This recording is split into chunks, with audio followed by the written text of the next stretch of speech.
গল্পটা শোনার আগে অবশ্যই মুখে টাওয়াল ওড়না বা কিছু একটা দিয়ে মুখটা সাবধানে রাখবেন। মায়ের হাতে খেলানি খেলে আমি দায়ী না। বল্টু হ উচ্চারণ করতে পারে না, হকে গো বলে ফেলে। ক্লাসে নতুন ম্যাডাম এসেছে, এবার পরিচয় পর্ব শুরু হলো। ম্যাডাম বলল, হাই ছাত্রছাত্রীরা, আমি পাখি। এবার তোমাদের পরিচয় দাও দেখি। হাই আমি মন্টু, হাই আমি সেন্টু। এভাবে যে যার মতো পরিচয় দিল। এবার বল্টুর পালা। বল্টু বলল, গাই আমি বল্টু। ম্যাডাম বললেন, কি বললে হারামি? বল্টু বলল, গাই বললাম, আপনি আমাকে গাই বলেছেন, আমিও আপনাকে গাই বললাম। ম্যাডাম বললেন, কি তোর সাহস কি করে হলো আমাকে গাই বলতে? কে তোকে এসব বলতে বলেছে, বল আমাকে।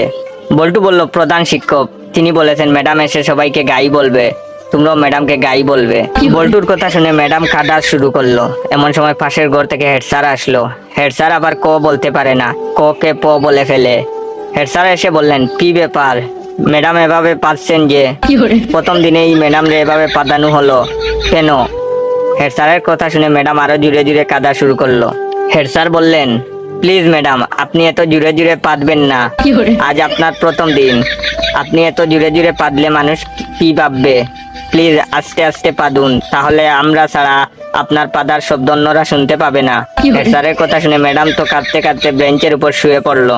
এমন সময় টিওনো হাজির। টিওনো আবার শ বলতে পারে না, শকে ম বলে ফেলে। টিওনো, কি ব্যাপার ম্যাডাম, আপনি এখানে মুতলেন কেন? বেঞ্চের উপর মুতলে কি ভালো লাগবে? আপনার মুতার দরকার হলে আমাদের বলতে পারতেন, আমরা আপনাকে বিছানা তৈরি করে দিতাম, বিছানায় আপনি আরামে মুততে পারতেন।